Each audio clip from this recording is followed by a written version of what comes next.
And we're live. Recording now. The red light is on. Yeah, but actually we're not going to be live. Are we just riffing? Riffing? What does that mean? No plan. Kind of going. Feeling the vibe. That kind of stuff. Yo, man, and we're back. What is this? Episode 13? I believe so. Yeah, episode 13. I was just going to say, starting What's with up? episode 12, we're now officially on YouTube. Oh, yeah, you get that announcement. Boom. Yeah, we're now officially on YouTube. It's not a video of what we have going here in the wonderful studio that we're at, but it is another way to stream. To it's a listen work in to our progress. Episodes, yeah. Yeah. So give us a follow there, like, subscribe. That's how For sure. YouTube works, right? Yeah, I think so, like that. You know, we got 2 weeks left of this fucking crazy year that we've been having. Yeah, 2 Christmas weeks. Is it Christmas next week? Yeah. Oh wow, I gotta Does do it- more Christmas. Does it feel like Christmas to you? Like, I mean, I was thinking, I know, like, you know, you see like the lights and the the music and everything. It's just, I don't know. To me, it just doesn't feel, and I'm sure it's because of just this year and thinking how long this whole year's felt, you know? Yeah, And when you think about the changes that have, you know, been made from the very beginning to now, just so much has happened. It's just kind of hard to like compartmentalize that all in your brain as to like thinking about everything. And then when you kind of start breaking everything down as to like, you know, that happened in what, March is when everything kind of started shutting down and everything. right. And I think that's then- when it started really kind of affecting us. And then things started opening back up, but they weren't fully opened up. And it just is like, when you start thinking about everything that's happened in these 12 months, it's a lot. Like, it's a lot. Oh, it's been a hell of a year, that's for Yeah. sure. And we're 2 weeks in, and Jesus, I mean, 2 weeks, a lot can happen. I'm just hoping that nothing else happens. We really aren't where we thought we would be either by the end of 2020. We thought everyone No. thought like 2020 was gonna like by the end of it we would have COVID kind of figured out. We Yeah, would be out of handled. this quarantine and stuff, and like it doesn't. I mean, there's an end in sight, but we don't really know where that's at. They're coming out with the vaccines now, right? So they're pushing a lot of different.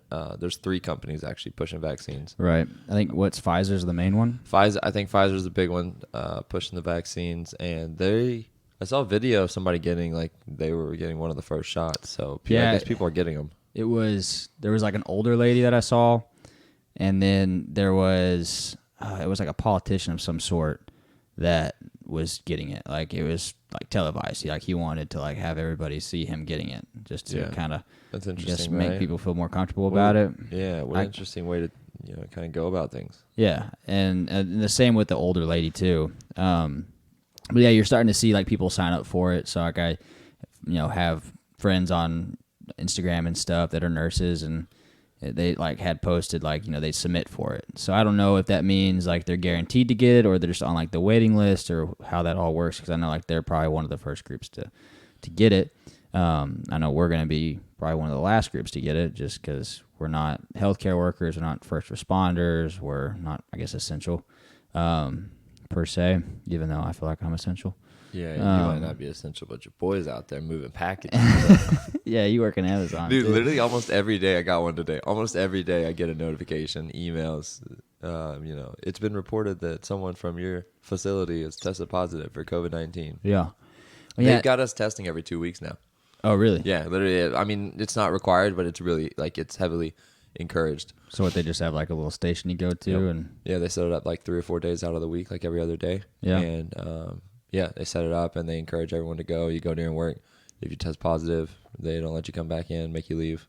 You find out within 2 days. Pretty quick turnaround.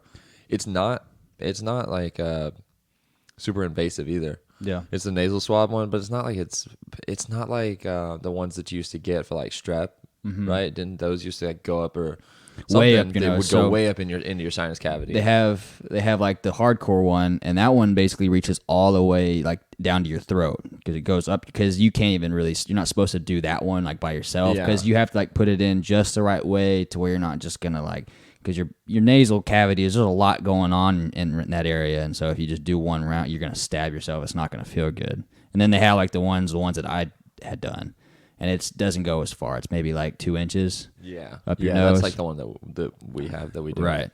And so like it's hard, like kind of the point that I was trying to make by bringing this kind of topic up was just, Yeah, thinking about everything that's happened up to this point, yeah, and you had said too, like we only thought that we were going to close down for 2 weeks, and everything was gonna we're gonna kind of figure it out or stop the spread, and then kind of go from there. Well, now here we are, and two, like just with the vaccine, there was going back and forth between, oh, we're not going to get it until next year. The process for getting that approved it's a long process, and well, it should be, right? Yeah. And I mean, in some cases it has to be, but in some cases it's like this where you gotta get it done. Yeah. But it's amazing that that's if everything plays out the way it should, and it's effective, and it doesn't have terrible side effects. But just the fact that we were able to get that done in that time frame, it just shows like when humanity needs something done, and it's pressing, it's going to get done, and we're going to put everybody on it to get it done. So it is amazing to see that play out the way it has, because I think that's happened way better than we thought. Yeah. We thought we were going to be waiting for a long, long time. Yeah, we haven't had any idea what was going to go on through most of this. And then, yeah, to be able to be in this, basically a year, I think, because we were getting some cases at the end of last year, leading into the new year. And, that was where it was kind of starting to trickle over. People weren't really being tested, so we don't really know. But we've made pretty significant progress, I would say.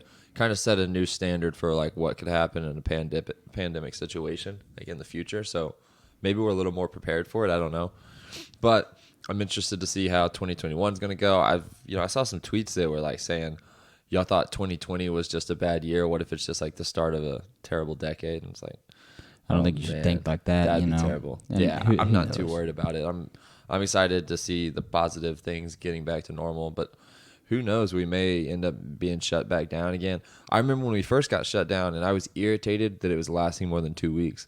Like I had this mindset of like, oh, they said it'd be like a 2-week like quarantine, and then it was more than 2 weeks, and I was like, dang, going on 4 weeks here, like what the hell? Like this is ridiculous. Yeah, it starts getting annoying. Yeah, I was like, my gym was closed. I wasn't able to do like a lot of things I want to do, and I was like, okay, like whatever. I'm just gonna wait it out, and then like. That quickly turned to a year. Yeah. Like, so quick. I was okay. Weirdly, I was okay about it at the very beginning for probably like the first month. Just because I had some things happen right before all the lockdown that allowed me to kind of like digest it and think about it and try to figure out how I feel about it. And, I was able to just kind of figure myself out in that month. But then kind of after that, it's like, okay, like I want, gyms open.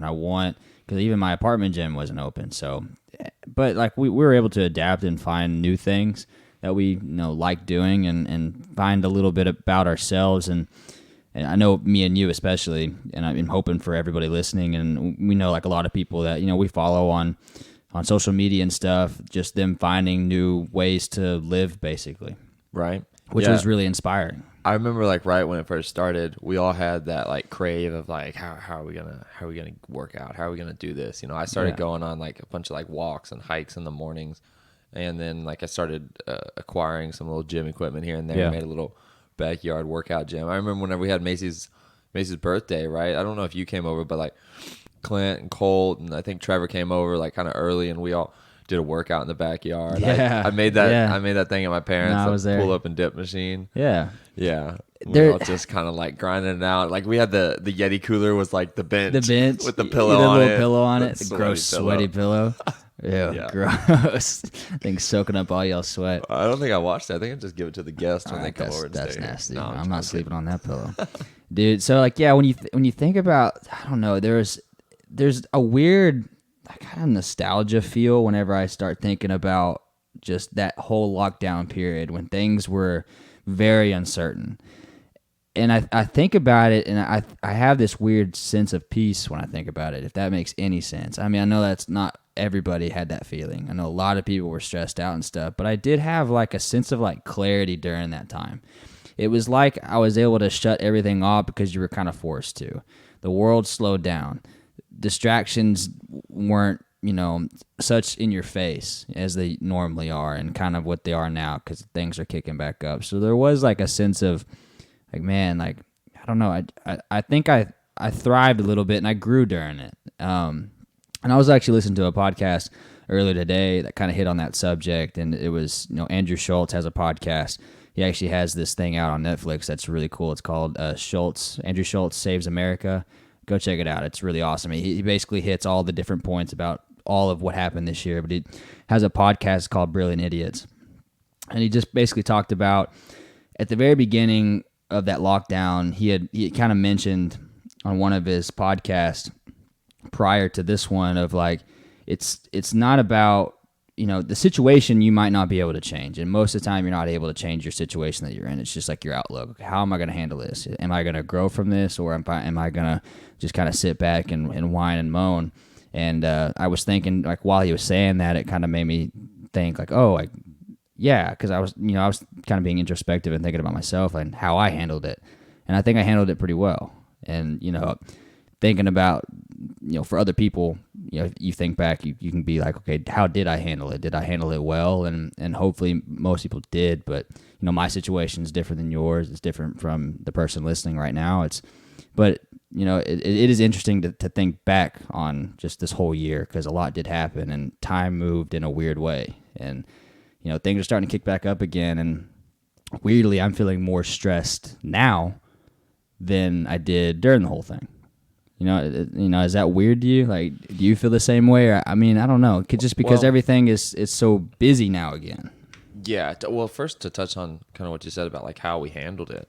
And I say we as like kind of honestly, as kind of like the world, as people. Mm-hmm. We're so like adaptable, right? Very. Like we like life just kind of throws shit at us and we take it pretty well. Like it puts you through the ringer, but that happens kind of all the time in different instances. And I feel like I know some people really didn't handle it well, but generalizing as a whole, like we just kind of were like, man, we got to deal with this, Yeah. It's like when you have like a flat tire or something and you're like, wow, this really sucks. And maybe it kind of puts a damper on your day, but it's not like the end of the world, right? Right. That's kind of how we like have treated it. I feel like as a whole. Of course, we're sick of it now. We're ready to get it over with. Yeah. We've had our complaints throughout the whole thing.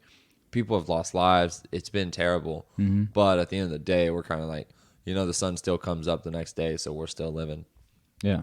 So that's, that right there in itself is inspiring, just like as a whole, that we're able to like go through some things. And of course that we can come out with vaccines and stuff like that. And then, but yeah, I do feel like over time, maybe it's built up a lot of stress to where it's like kind of like, and it's been almost a whole year now, lots going on. I know for me, it's stressful just like with job situations and working and stuff.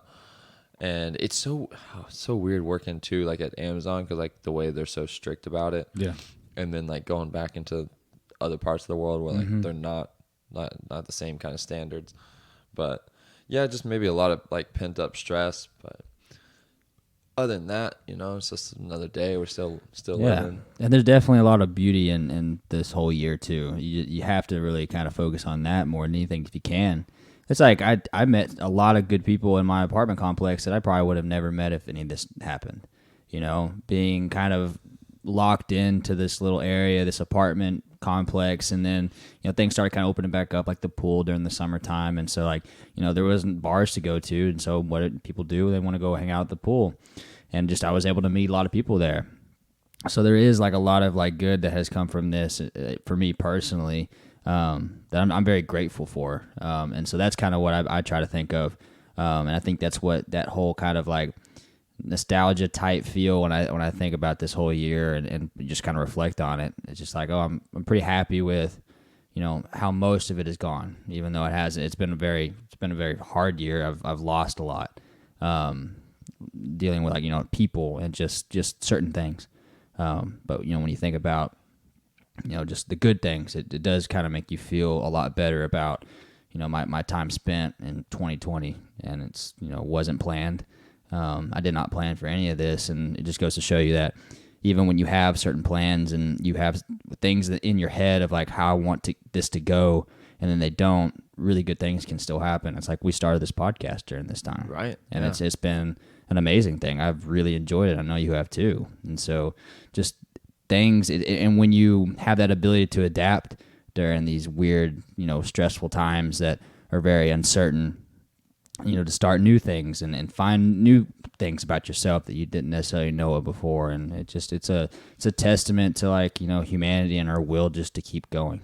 I think we've kind of hit on that a little bit when we were talking, I think just amongst ourselves, just this ability to keep going even when you do lose and when you do people like leave your life or things don't work out the way you want it to. You just keep going. And that's just, I think that's just a really beautiful thing. Yeah. It's powerful too. So, I mean, I think we wanted to talk about a little bit just like on like social media, because I mean, social media, I think now more than anything is more prevalent, like, which is weird to say because social media it's been around for a while. It's been kind of on the forefront of a lot of things, but since the lockdown and just how everything is kind of shifted over to what's going on our phone, I think, communication through our phone is pretty crucial nowadays. Like, I think this year has like really shifted everything into like to rightfully and to like most efficiently communicate to somebody. You got to do it over the phone because you're not going to be in the office all the time because Right. the offices might get locked down. Like I know for a fact this next week I'm going to get hit up by HR and they're going to say, because I know somebody, I overheard a conversation that I'm going to have to work from home. And I'm just anticipating that. So it's like, well, now I'm going to have to plan, okay, how am I going to submit my projects or get it QC'd, get it reviewed? I'm going to have to communicate over, email or, our little internal chat machine. It's like social media and just that in general is becoming way more prevalent than it ever. I think it has like a major spike that happened this year. And just being able to like, keep up with people. Okay, what are they up to? Because you're not able to see everybody. We weren't able to. Yeah. Well, also think about how fortunate we are that this happened at a time when it did. Imagine if this virus would have kind of kicked in this heavily in the 90s. And then right. The 80s, the 90s, right? What are you going to do? You're not going to work from home. You're not going to work remotely. You don't have Skype. You don't have Zoom. None of that would the have been internet possible. infrastructure didn't exist. That it really could. It really may have like ruined and like destroyed our economy. Yeah. Like, yeah, it's taken a hit on our economy, but it may have destroyed it. Even in the early 2000s, hell, even just 10 years ago, it would have been very difficult. I think, you can say like even just, 10, 15 years ago, I think most people, I remember like, in like, from 2000 to 2010, we had dial-up for a while. Like for like most of my young life, it was a while until we had any kind of like speedy internet we were able to like house, watch a video. You still can't stream a video at my parents' house. But think about how many people probably 10 or 15 years ago that was their internet and that's what they had to work with. So like working from home and having their computer hooked up to the company's computer infrastructure and being able to send files and chat through Microsoft Messenger and stuff. What didn't exist and it wasn't possible. So yeah, that would have been like super detrimental if it happened 10 or 15 years ago. In 2010, I want to say I had an iPhone 3G.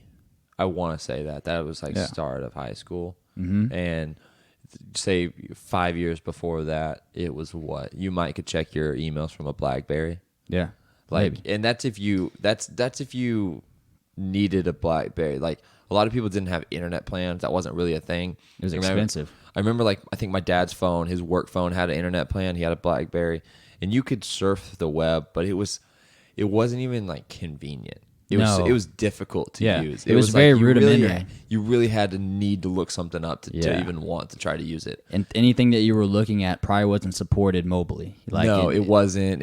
It didn't mesh well. There was that glitchy.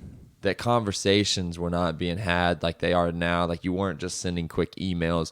You weren't sending invites and reminders, calendars, notice, stuff like that. Yeah. You were not able to do any of that. Mm-mm. And we progressed so quickly, but this hit at a time that we were capable to like make it work. Oh, and absolutely. it's caused such a shift, right? Uh-huh. Like you're looking at a lot of people are going to go back to jobs that are no longer fully, in an office. Yeah. Like it's going to be a mix. Companies don't need to pay for office space, which is super expensive. Yeah. Right? They don't need to pay for that if they can have people working from home. Oh, yeah, and people understand now like people want to work from home. I want to work from home. They're good at working from home. Some people are. They're we're very capable people. I mean, obviously there's still going to be jobs that have to be done in whatever, location you have to work at, but for any kind of like corporate kind of office job that you're sitting in front of a computer or in a cubicle or something, you could probably do at least some of it at home. Oh yeah, a lot. Yeah, I think a lot of it. It depends. Yeah, it definitely depends on the job. But another thing too is just the instant communication that we have. So not even from home, but now from going out and like, okay, you're out Christmas shopping for the day or wherever you might be. Like it's just immediate to you right there. Yeah. Just in your pocket all the time. And then being able, like, kind of how this got brought up, but being able to communicate with other people whenever you can't go see people in person. You can't hang out with your friends or your family, or maybe you have people that are high risk and you don't want to see them. Yeah. But they're just a FaceTime away, right? Yeah. They're just a phone call, text, whatever. And then, like, this kind of all came up about social media, right? I've been thinking a lot about how we use social media because, like, I'm not active in the sense that I post a lot, but I follow a lot. So I'm always like on social media, whether it's like Instagram or Twitter, like Facebook, just like scrolling through. Which I think that's probably most of people. Like most people just use it to look, and not so much post. Well, they might post every now and again, but not frequently. Well, we're guys though too, so it's a bit different. I think that like you have more women are like more likely to post more often. Maybe because they like pictures. That's a fair assumption. Whatever. Yeah. Generalizing here. We'll get into more about generalizing later. You're gonna get in trouble. But no, I did a purge the other day of the people that I follow, and I just like there was a lot of people that's like. And like random pages, that was the majority of it. That's kind of what encouraged me to do a purge. Really? Seriously, I was like during lunch today at work, I was going through my Instagram and like unfollowing, mostly like pages that just like there weren't people. They were like pages that would post like either funny stuff or whatever. Pages and meme pages. I had a bunch of like random stuff that I'd accumulated over the years. Like, I'll follow them, or like someone sent me a post and they were private, so you had to follow them to see the post. And then like I hate that. Them. Someone sends you something and they're like, it's like, you gotta follow them and wait for them to and then you gotta remember to go back and look at it. It's a real pain. But then I noticed too, there's a lot of people that I follow that like I don't talk to these people at all, but I had like a hard time unfollowing them because I'm like, I'm kind of interested to see what like so-and-so is doing. Like I feel like I have followed people and like kind of kept up with their lives in a sense, right? Without ever talking to them. And like, I really don't care. Like my life would be no different if I didn't know that about them. But to me, like the way I am, it's like, oh, it's kind of interesting. Like, wow, I didn't know Kyle was doing this. Like, oh, look, he went skydiving. That's cool. And what's funny is like, if you're having a conversation, say like with a friend, and I think I had told you this the other day, when you're having like a conversation with like maybe a friend that you haven't seen in a while, like maybe like a high school friend. So you're going to go hang out with your high school friend, and you're talking about the good old days, and you're talking about, Tim. You remember Tim? And you're like, oh yeah, Tim. Like I think I saw like him make like a post or something. Like what's he up to? And you might, even when you saw that Tim's post, you didn't necessarily like pay attention to it, but you saw it and your brain registered it. And then when you start talking about Tim, you're like, oh yeah, I see a post. He's apparently he graduated, blah blah blah, and so you're able to keep up with a lot more people than we ever have been. Even when you're like not even consciously like looking at their post, liking it, it's just just scrolling by. And that you're able to still keep up with these people, and your brain's able to kind of bring that back up of like, oh yeah, this is what this guy's doing. Like this is what you saw. Or like the other day. You kind of just store it away, and you can like you said, you bring up conversations. You're like, oh yeah, hey, did you see that he got engaged, or did you see he moved to Arizona? Like things like that you would never know. Like I think about it relating to like my parents, right? Yeah, my parents would never know that about people that they went to high school with. Yeah, they probably have no idea about most of them. They both went to small high schools though, so it's a little bit of a different story. But still, like if anything, maybe they've looked up a few, like they've become Facebook friends. Yeah. But in general, there's like huge gaps that they don't know anything about their life. And I have the same thing with people that I went to high school with. Like I don't know much about them, but like I know a lot more. I feel like in the sense of just because the ability you have on social media just to follow people and to keep up kind of constant. It's not an effort that I put in to keep up with people. No, it takes no effort. It's just scrolling. It's honestly like kind of like interesting. And there's people that like I really was not even friends with. And they weren't even like friends with me, yet we follow each other mutually. And I'm sure if we like ran into each other, had a conversation, or had like a reunion, we're all like talking, like things are going to get brought up. Yeah. All because of what we've been able to see and keep up with each other on social And what's media. and what's wild is how all these like social media apps are connected, because like Facebook, for instance, owns Facebook, it owns Instagram, and then some other apps, and so it's able to know like, oh, this person he follows such and such on Facebook. Well, let's suggest it on Instagram, Right. And so it's suggested to you. You click follow. Like that happened this weekend, weirdly enough. So I got suggested a person I had like just met that weekend. It was one of my friend Hayden's friends, and we like hung out all weekend or whatever. Well, then I got suggested that person today, and so I went ahead and followed it because like it was a cool person. And so like, I'm just gonna click follow because why not? It's easy, it doesn't take effort. It's crazy how like Yeah. often that happens too. Like I've noticed it. It's like, what? Like how do they even know? Like I just met this person, or Yeah. it's like so and so is like family, and you're like, whoa, like I have met them before. Like, Yeah. and it's nobody you would ever just go and look up on your own. So like the algorithm's there, and we talked about the social dilemma and kind of the negative effects of it. I don't know, a couple episodes ago, Right. But I think there's a lot of positives too, in the sense that like now you do have this ability to like keep up with others and maybe give you some new ideas for things you want to do or things you don't want to do, or just something that you can go out and I don't know, maybe get follow. Inspiration by like something that they post, or it's just you it's gotta just follow entertaining. Blake's inspirational on I try to Instagram. be. I try to be. I try to like make like a conscious decision as to like if what am I posting, and does it have maybe a good effect? Maybe it's something stupid. That's fine. Maybe it makes somebody laugh or It's whatever. It's me, and maybe I don't know. Maybe it sparks something in somebody. But that's just me. But you don't have to. I mean, you can post about whatever. I just see things that people post, and I just think it's interesting. But like what you had mentioned earlier about like our parents and like people like an older generation, like for us, we have been following people and clicking the follow button and having people follow us since 2010 or later, whenever the iPhone, basically 2007, whenever the iPhone came out, and then the whole smartphone era started. We've been doing it since then. So basically, since 2007, about half of our life or more, we've been following. And we've been accumulating throughout our life people that we come across, people that come across our life path. And even though we might have just known them for a day, we'll still follow them. So we've accumulated it up to this point almost our whole life. Well, our parents haven't. They've been following people and having to search and find people that they've known through their whole life from decades ago. And so there's like a big gap there, like you had said. So that's just like a really interesting thing to think about, and what's it going to be like whenever we're their age, right? Whenever we're 50, 60, 70 years old, and we've had this whole life of, there's going to be a lot of people that have to go and like, purge. Yeah, dude, I purged a lot too. Yeah. I was purging people that I had no idea who they were, but I knew them like by their Instagram name. Yeah. Like I associated everything about this person just based off what their Instagram name was. I may not have even been able to tell you their real name in real life. It was like something that's like in high school or in college or something. They followed me, friend of a friend that they maybe knew or whatever. Yeah. And then like I was at the point where I was like, I'll follow them back. Like, interesting, keep up with this person. Yeah, and then like never even meet them in person or never even have a conversation. Or maybe I met them in person once, but it's like it was a blurry time. Yeah, I don't remember what was going on. Yeah, whatever. And I'm like, but I know so much about them based off just their social media, and like, but I know so little about them in real life.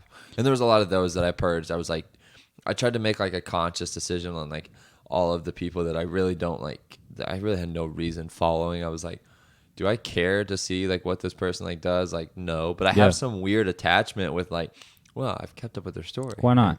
Like, it's just kind of like, I mean, why not? It's not like it's weighing me down. It's not like but sometimes you just feel like, like I just go through and do a little house cleaning, I guess. So one person I follow is like a fitness guy. His name's Brad Castleberry.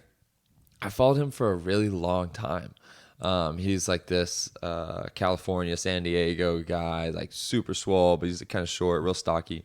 Anyway, I followed him for years, and it really hit me the other week that I noticed like I've watched his kids grow up. Like he posts like with his kids, and his kids are at that like growth stage. You're getting into like a really weird, and that it's so true, after though. a couple years, I'm Yeah. like he's a very famous like fitness like influencer guy, but I was just like, whoa, like I've watched this dude's like kids like really grow up and transfer because they're going through that like puberty stage where they're really starting to change, becoming and grow little a human lot. beings and stuff. Yeah, and like little, his daughter like pre-adults. really starting to like look like him.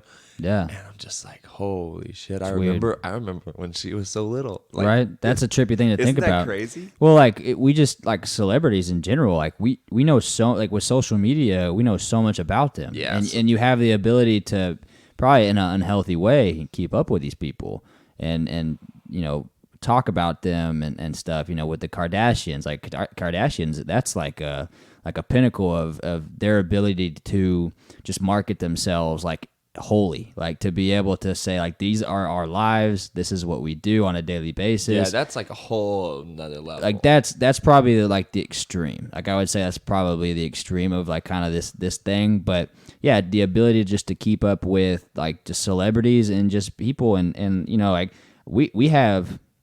Like I have friends that I went to high school with that are now married and pregnant, and I'm probably going to be able to see their kids grow up as well, even though I might not ever see them again. I might not ever see them for the rest of my life, but I will like know about their life. Yeah, you will. Like if you were to run into, say you run into just like an old friend from high school in the airport crossing paths, and now like, hey, like, yeah, like I saw you got married, you got 2 kids. Yeah. Like that's awesome, man. Like didn't know you moved out to Tennessee. Like how is it out there? Like Yeah. whereas before, be like, You have no like, idea. haven't seen you. Like what's going on? And then they're like, well, I got married. We had some kids. We actually moved to Tennessee. And I'm actually coming back from Tennessee. I lived there for a couple years. Yeah. Like you would have no idea. No, but now, like you do. Also, like there might be a lot of people you didn't even recognize, because you know how like whenever you're growing with somebody, like you're Subtle changing changes. with somebody, and you don't really notice how much like physical attributes are changing as like people are growing up, whether it's like just your siblings or not. And then you look back at old pictures and you're like, whoa, you've changed so much. I feel like it's kind of similar. If you were to see them without following them, without being able to have this social media aspect, you just see them 20 years later. Yeah. You'd be like, oh, is that them? Like They have who a knows? big burly beard and like they don't even look recognizable. They it's just you might even walk right past them and like both of y'all like give that look of like do I know this person? Do I not know this person? Even still with social media, that's difficult. I saw a friend that happened to be Macy and I were going to a wedding and we had a hotel room and he was actually in the same town for a wedding, had a hotel room too. And the next morning we were like packing out the same time he was packing out. And I see him like running like into the hotel room and I'm like, is that Josh? I'm like, and I was like good friends with him in high school. I was like, is that Josh? I was like, oh shit, look, this dude looks just like Josh. And I could tell like he kind of like looked at me and like we made this like kind of interesting like eye contact. And then he's like, how's it going? And he has a really like deep voice. And I was like, oh, that's Josh. I was like, Josh, is that you? Took off my sunglasses. He's like, dude, what's up? But let alone like the social media has helped me like through that. But even with social media, like and seeing these people's like pictures kind of frequently, I have a pretty good idea of like what they look like. But imagine without it, like I probably would not have any idea with a lot of people. No. It would honestly be kind of embarrassing. People would probably recognize you and you'd have to be like, oh man, like who is this what's his person? name? How do When I know them? They know your name, and you're like, You don't know "Gosh, their yeah." name. That's usually where I go to, like, hey, what's up, man? Usually when I say, hey, what's up, man, I don't know your name. I'm not trying to give away my talents, but I do that far too often. I had I'll a tell real you bad right habit now. of it in college just because I was so constantly meeting so many new people because like I was working at the front desk at like the dorm room. Yeah. And so there was constantly like every year, I worked there for 4 years. So every year, new whole group of freshmen. And I was like, there was hundreds of them, but there was only one of me. Like I was the front desk guy. Yeah. And they would go check stuff out. And so like a lot of them knew me like by my name. I had a name tag too. So that obviously helps them. And then I have to try to keep up with all them. I see them out like on campus. Hey Ben, how's it going? Hey, what's up, man? How you doing? Or like, hey, good to see you. How's it going? You Like can't keep up with everybody. You just can't. I had that problem at work too because like a lot of people come and ask me questions, and I'm like, oh man, what's your name? Well, what's funny about that is like, and I don't know if you ever heard like this, like I don't know like the numbers behind it or like the statistics, but I know like your brain only has the ability to remember like it's like 100 people, I think. Like it only has the ability to have like 100 relationships. Really, 100? Yeah, That and seems really low. That might even be high. Honestly, that sounds high to me. But like I'm talking about like not just knowing like I've seen that guy before, but like truly like knowing having maybe a some profile of them in your head. yeah, like knowing their name, knowing like something about them. But I know like their there was like studies like that your brain has a limit to that. And I just wonder if that's still true now because we have this tool to help our brains remember things. Do you think we're gonna improve that? Like that's like a Yeah. muscle that we're gonna kind of grow and develop, like a skill that we'll get better at, because now we have that repetition aspect. It's not I met you one time, let me recall what you said your name was that one time. It's no, I met you one time, we follow each other on Instagram. And I might see I've you seen you post this a couple and, days. Yeah, Yeah, this every and now. that, and It's like interesting. Will it help our brains like evolve in a quicker way to be able to remember more people? And I think it has to. I think is that a 100% good it's thing? got to. I don't know. Yeah, surely. And that's like I'm sure there's going to be like downsides to knowing all these people and knowing like hundreds of people, thousands of people. I mean, probably not thousands. I think that's like a pretty high limit. But like hundreds of people and knowing things about them and stuff. Like I wonder like what the effect of that is, and is that too much? Like, do you really need to know like that many people? Like, hey, I got a question. This just came to mind. But have What's you up? ever like been out and you get introduced to somebody, and this is kind of funny because it almost happened to Trevor and I the other day, but in a different sense. But you're out and you get introduced to somebody and you follow them, like you kind of keep up with them. They like follow you, like y'all kind of know each other through like social media, but maybe it's like the first time you're meeting or like just kind of like reconnecting, and like the first time you met somebody in person. Yeah, but you followed them. You had already like followed them, or at least like they had a presence and you had a presence, so like y'all knew each other. But there was that kind of sense of understanding, like, oh, it's nice to meet you, but it's like I know like kind of about you. I kind of know who you are. You kind of like we kind of know each other. But it's like the first meeting. That's always like an interesting encounter. Right. And I think when I was kind of mentioning like what's like the downside of just like following all these people and your brain having a limit as to like how many connections it can actually have, I think might be a downside and I've actually experienced this with somebody that has like a really good following, if you could say that. They have tens of thousands of followers. And I went to college with them, and I don't want to like say like who they are or how I know them and stuff, just to, I don't know, be respectful, but they're not the same in person when I knew them. And during the time that I knew them and was around them quite often, like she didn't act nothing like what she was on Instagram. And so that was like a big eye opener of like, you can't necessarily like paint a picture of somebody or understand somebody. It's not always real. It's not always real and not always accurate, because what she was posting about versus who she was, and she was a really nice girl, man. She was really sweet, had nothing bad to say about her. But what she posted was completely different. I mean, it's not like she was like mean or like a bad person on Instagram, but she was something different.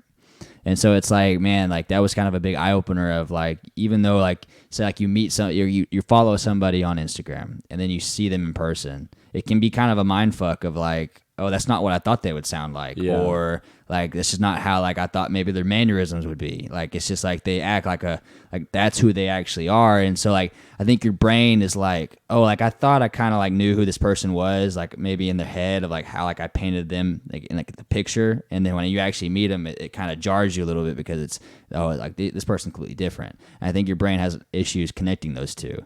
Cause like, I don't know if your brain can distinguish what they see, like they see like what they're looking on the screen, that's a person, right?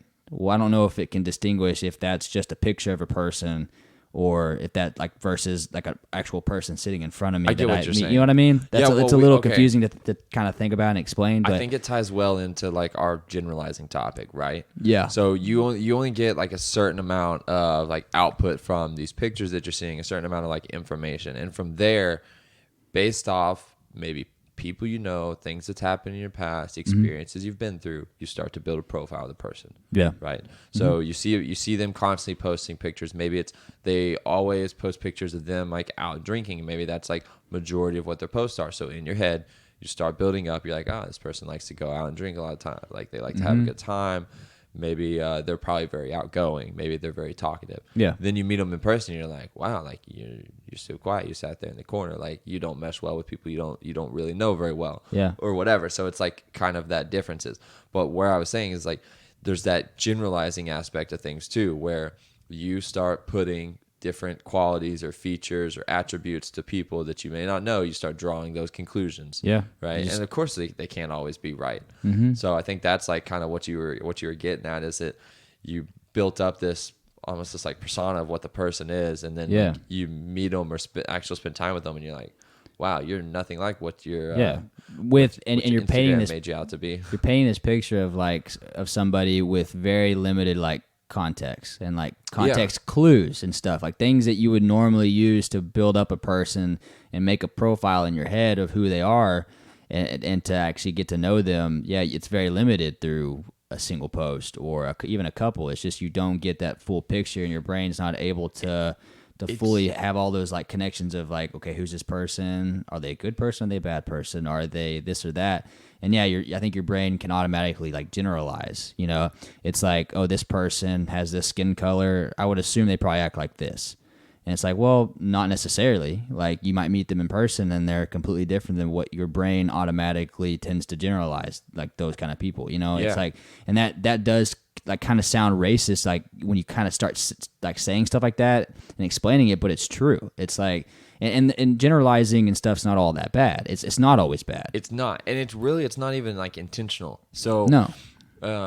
You know, if you want to get really defensive about this and say that you shouldn't judge like somebody based off the way they look, the way they dress, the things they do, you know, whatever, whether they're male or female, whether they're whatever color, like race that they are. Yeah. Okay. I'm all for it. I get it. Like you shouldn't make assumptions. You definitely shouldn't make negative assumptions and like stand true to those assumptions whenever you don't know the people. But also there's some things that you do like subconsciously based off the interaction that you've had in your life. Like not even like choices that you make or ways you're raised. Like of course that does like come into effect. But what I'm talking about is like generally just things that have happened in your life, people that you know. If I know somebody who's very buff, very ripped, like obviously they work out a lot. Okay. In my head, what kind of assumptions do I make about that person? Probably that they're very dedicated to the gym. Yeah. Probably that they are pretty dedicated to their diet. They probably eat well. They probably spend money on supplements, like whether they take protein and creatine, things like that. They value themselves in a way to some extent. They probably would choose, you know, going to the gym over taking a nap. Yeah. Like there's different things that you automatically go to that there's nothing negative about that. But there's then nothing wrong. You're just generalizing based off the way they look. Right, but there's a flip side to that too. It's like, okay, he's probably a meathead. You know, he's probably not the brightest. Possibly. You know, he he just likes to move weight, man. He's probably just a grunty, meathead guy. So like it can go both ways, and you might be right, you might be wrong. You might be right, it might be wrong. But it's like that's like a perfect example of it. There's always two sides. It can be good and bad. Like there can be good assumptions and bad assumptions. But yeah, like you do like you go through life and you realize patterns. You realize patterns in the things and the people that you come across and stuff. And so yeah, like it like automatically happens. You automatically, when you first meet somebody, you try to figure out, and I think that just goes back to probably our DNA of like when we were, being hunted by, big cats over in Africa and stuff, like way back in the day when we were hunter and gatherers, like our brains always trying to figure out what's that animal, I've seen that animal kill my kid, a year ago. That animal's a killer. We need to stay away from that. So I think like that we pull from that, and I think our brain still does that. Our brain still does that when we look at people and things and objects and but we're talking about people here of like, oh, I've seen that in my past, so that there's a chance that that's going to be the case again, and we can't help it. Yeah, and there is control. There's a way you can control that, because I think when it becomes a negative thing and people are stupid about it and racist about it, that's like the ability to not control that urge or that automatic assumption that you make, to like not actually think about it. Well, I think you should just be like a little more open-minded about things and not so like set in. Like you can't judge the book by its cover, right? You can't. But okay, here's the problem I have with that saying, right? Don't judge a book by its cover. Yeah. But a cover is made to tell kind of a part of the story of the book, right? Yeah.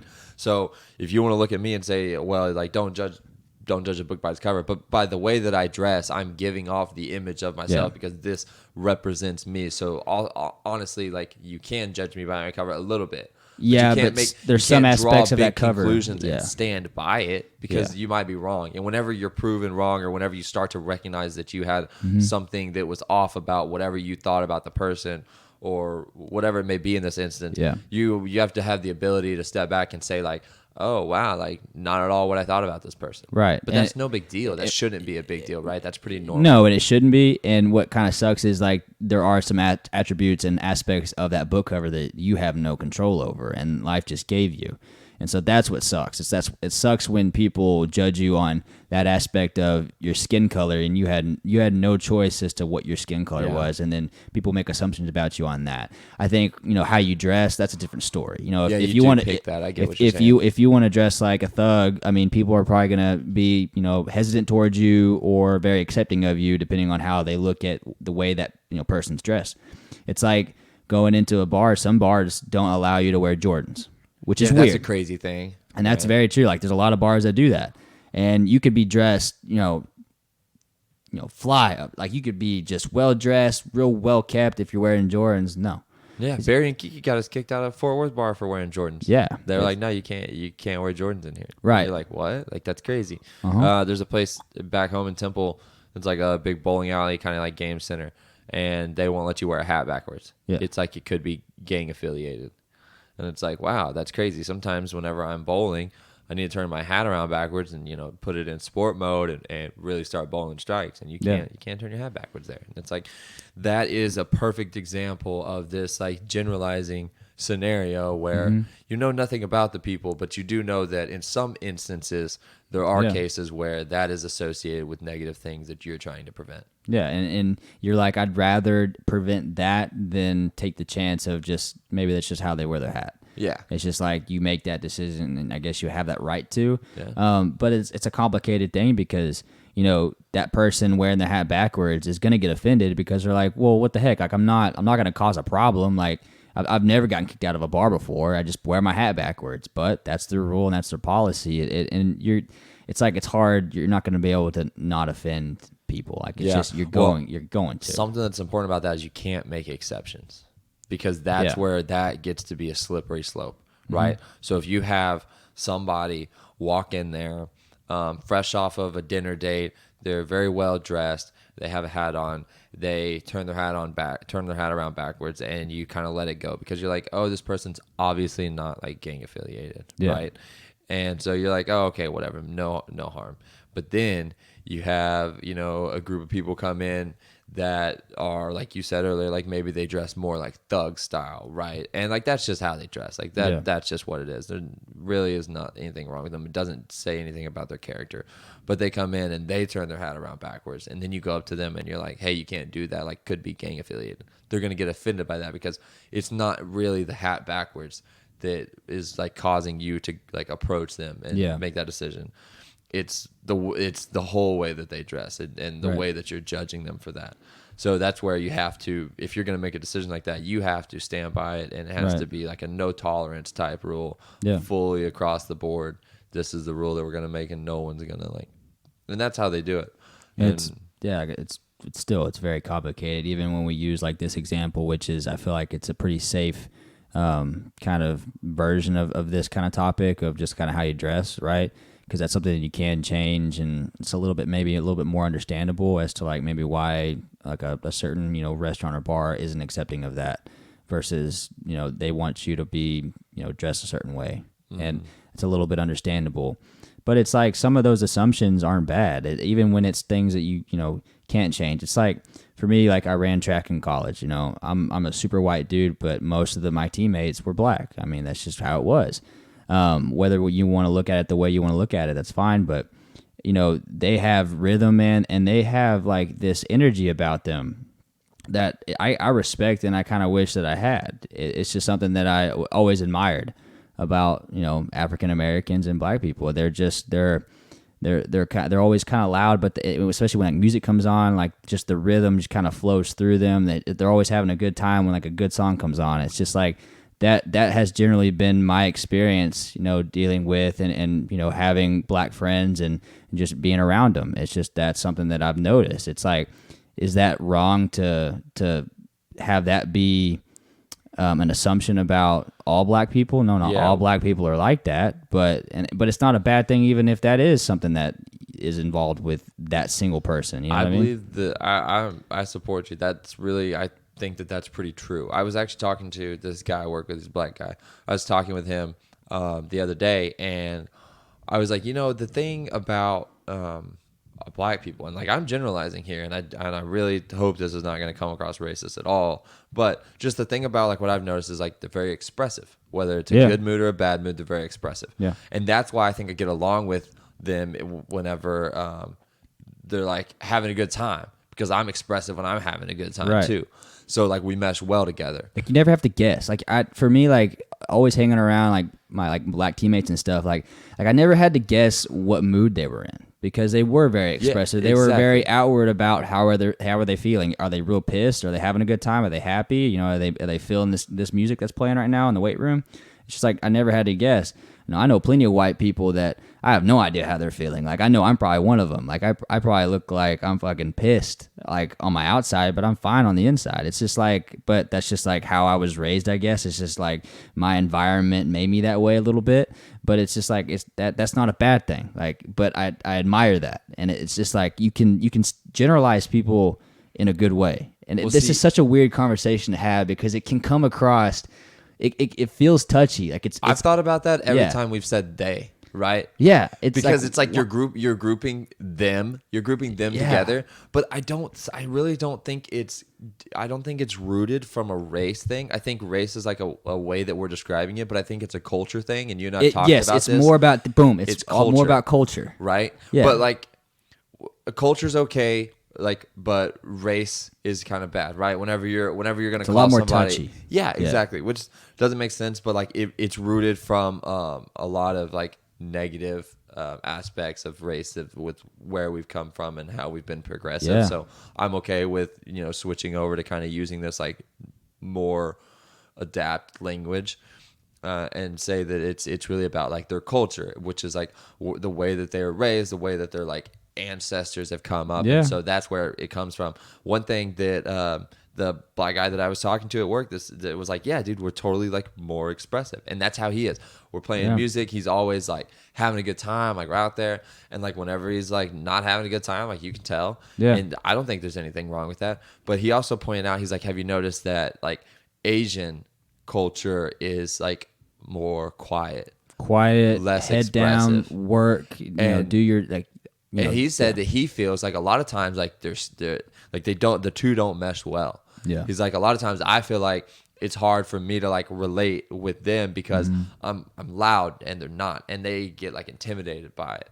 And it was just something that he mentioned and brought up, and I was like, yeah, I haven't really thought about that, but probably makes sense. And then like me, like as a white person, I feel like we're kind of somewhere in the middle, right? Yeah. And so like generalizing here, I wouldn't say that white people as a whole are like super expressive, but they're also not super like submissive and quiet, No, yeah. like, so we're just kind of out there in the middle, Just or maybe like, I'm just yeah. blinded to it because it's like what I grew up in, right? So it's all Yeah. around me, and it's not something I've noticed. I'm only noticing what's different than what I'm used to. Here's an interesting thought that I just kind of had talking about this subject.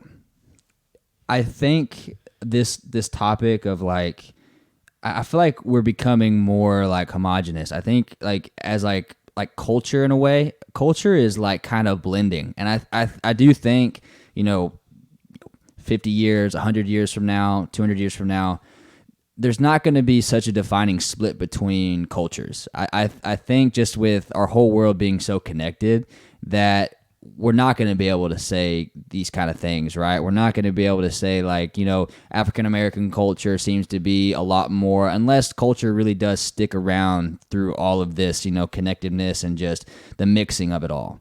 But I think it's a good thing that it does kind of stick around. I think culture is a really good thing to still carry through as long as it's like a positive aspect of that culture. But I think later on in life and just the progression of our society that we're not going to be able just to say like African Americans are this way, white people are this way, Asians are this way. I think we're going to get so mixed up with everybody, and just culture is going to be kind of spread throughout the rest of this world, that's an amazing thing about technology and just how connected our world is, that we're able to experience other people's cultures and find things that we like that weren't in our culture.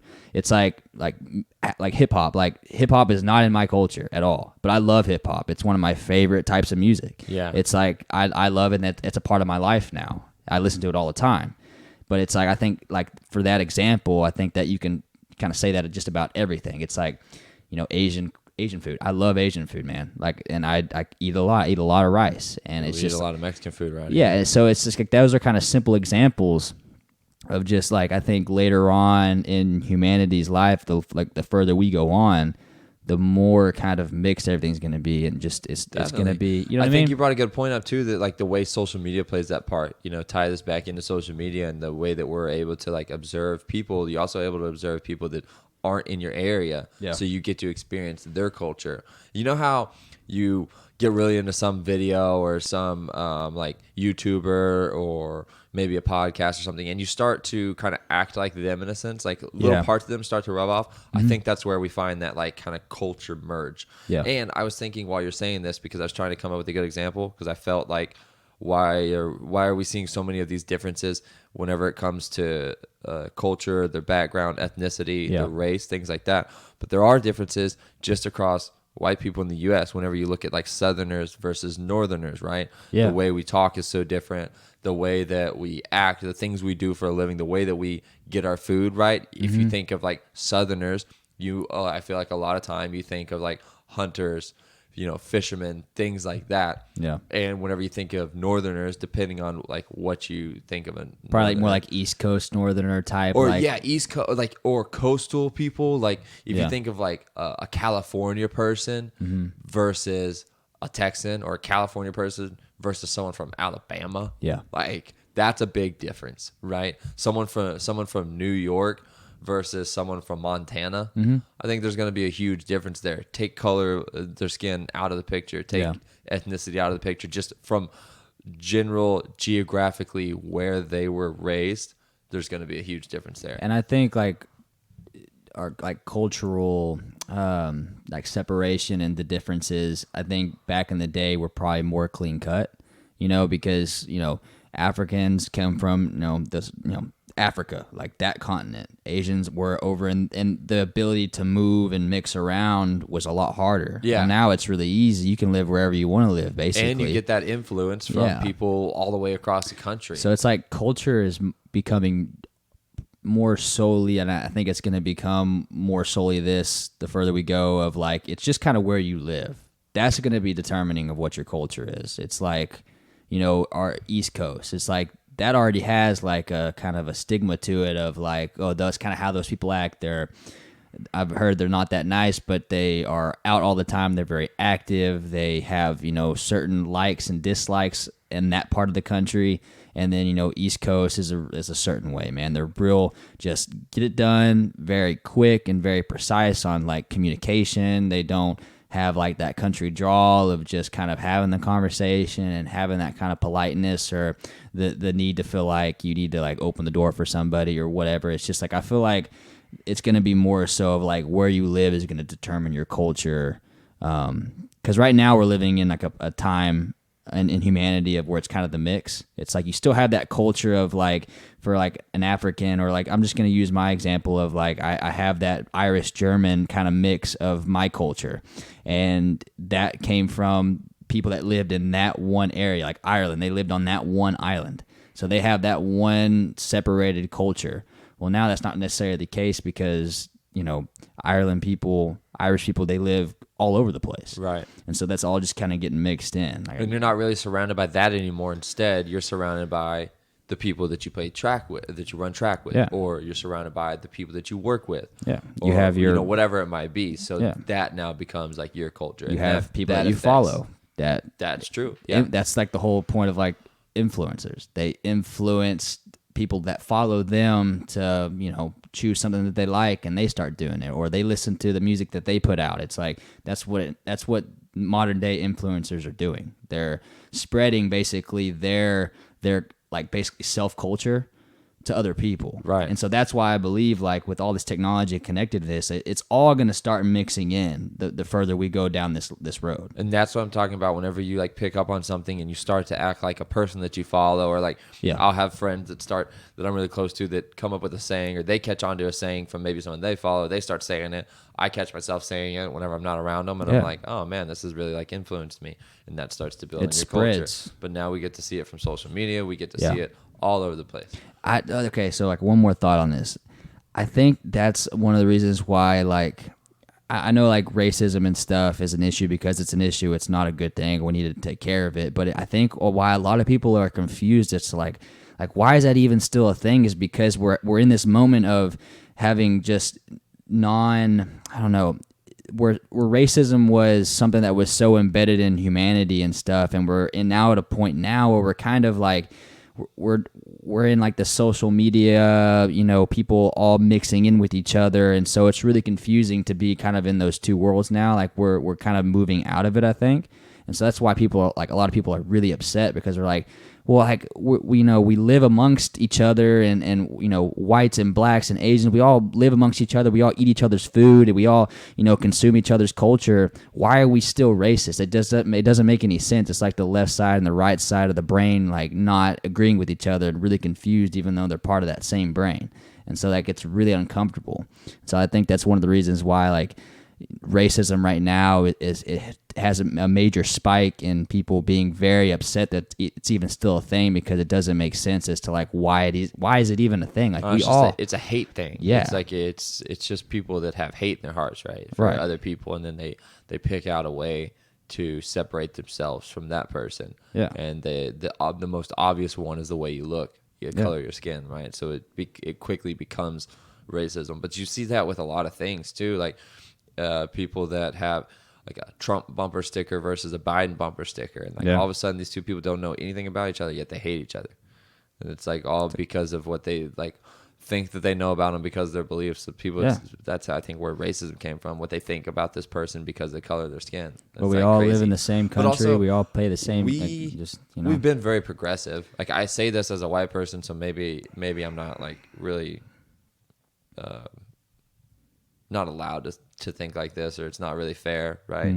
But I feel like we've like as a country, that's where we kind of see it the most. Yeah, I feel like we're very progressive, but we're also we hold ourselves to a higher standard, which is the way it should be to keep moving forward. We shouldn't like ever just get comfortable with it, but we've come a long damn way. Yeah. And while we do recognize that we still have a long way to go, like we do need to recognize that we have come a long way. Yeah. Because like I mean, I have plenty of friends that are black, Asian, Hispanic that I'm very close to. That was not a thing, with like my grandparents growing up. That really wasn't, right? But we've gotten past that a lot. And I know like majority of people that I like associate with, especially with like I'm in a huge pool of diverse people at Amazon. Like there's people that don't even speak English there. There's people from all over, all kinds of different like races, all kinds of different backgrounds. Yeah. And we all, for the most part, we mesh pretty well. And like I really don't experience like hardly anybody or like hear or catch on to anybody that's being racist or judgmental in like any kind of form. We're all there. We get a job done. We coincide together really well. Like we exist amongst each other very well, I think. I think that's the majority. I think that's important to recognize.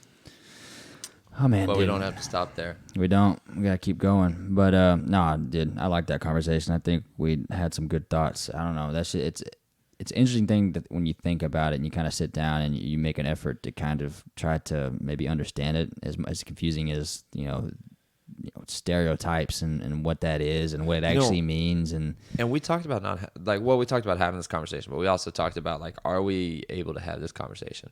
But I think it's one of the more important ones to have like over, like I say on the air. Yeah. But like recording this podcast, it can be a touchy subject. You do have to be careful, especially with the way like cancel culture works. But we're being very realistic, yet very respectful. So we may regret some things you say. You may look back, listen to this 5 years from now and think, I have a totally different opinion on things, or like, I shouldn't have said that. But like, generally speaking, I think that we did a good job of expressing ourselves and like the way we think. And I think it was very real.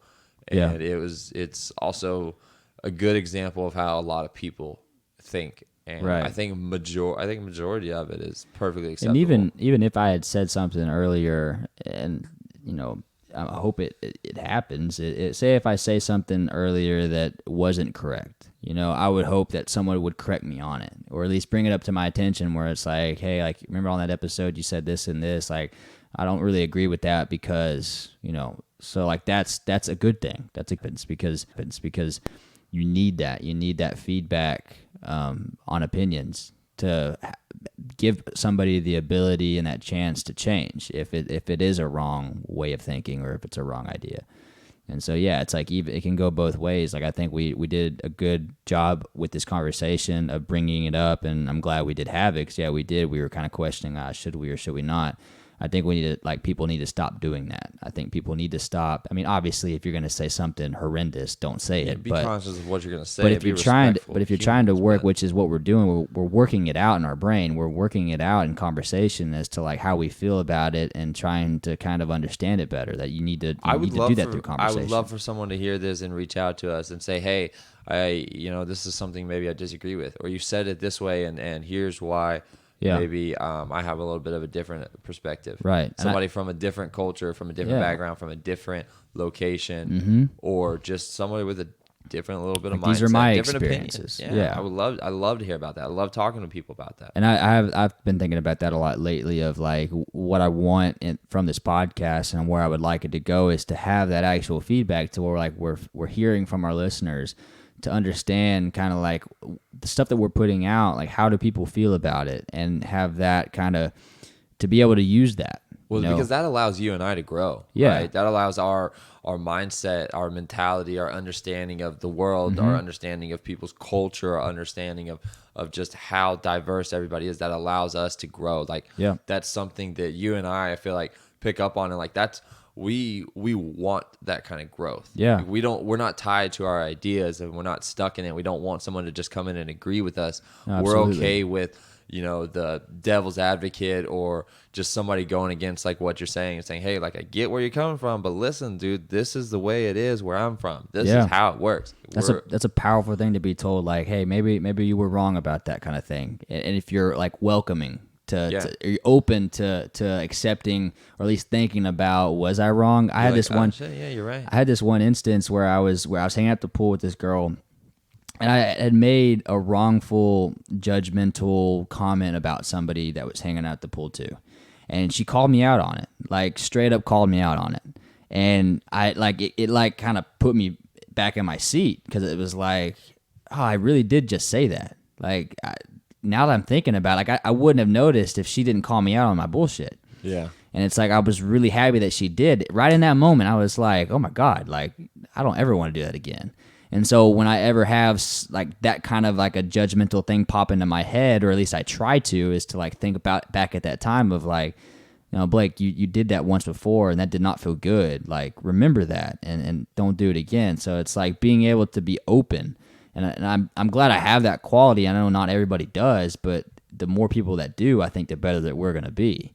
And so, yeah, I really do wish, and I hope for this podcast to get to a point to where we start having that feedback, because good or bad, it's only going to help us grow and change, because I don't ever want to stay stagnant. You got to keep moving. I think a lot of people are like that too. So yeah, it's one thing I appreciate about like us, and I say us, not like just you and I, but like us as Americans, as human beings. I think there's a lot of good people out there with good intentions. That are there's a lot of it out there, learning and growing. So stay positive on that note. All right, guys. Well, hey Ben, I know we usually have like a kind of a second section, but I think we just kind of agreed that like just kind of that whole conversation that we had, I think that's just, it's too solid, and I feel like just to do it respect, just kind of leave it as is. I feel so good about just kind of what we talked about and just leaving it at that. But you said you kind of wanted to kind of close us out on. Yeah, that was a good conversation we had. I came across, on my social media that I'm so addicted to, I came across this little quote on Twitter, so I want to leave on this note. Outlive your enemies, hug your homies. There you go. Folks, follow us on Instagram, Restless Minds Podcast. Like we had said earlier, man, we'd like y'all to reach out to us and give us y'all's input on just the things we've talked about, things that you'd like us to bring up, and just, help us give ideas, because this is an organic thing. It's not just us two talking, it's the people listening too. So we'd like y'all to get involved as well. So yeah, just hit us up on our email. I always forget our email, man. restlessmindspodcast@gmail.com. That's it. It's that simple. Find us on Restless Minds Podcast on Instagram. Follow us now on YouTube. Also, Restless Minds Podcast. The two of you, we're on there. And listen to us everywhere, man. YouTube, Spotify, Apple Podcast, Amazon, Google Podcast. Ben, it's too easy. It is 2020. We're everywhere. 2020. That technology.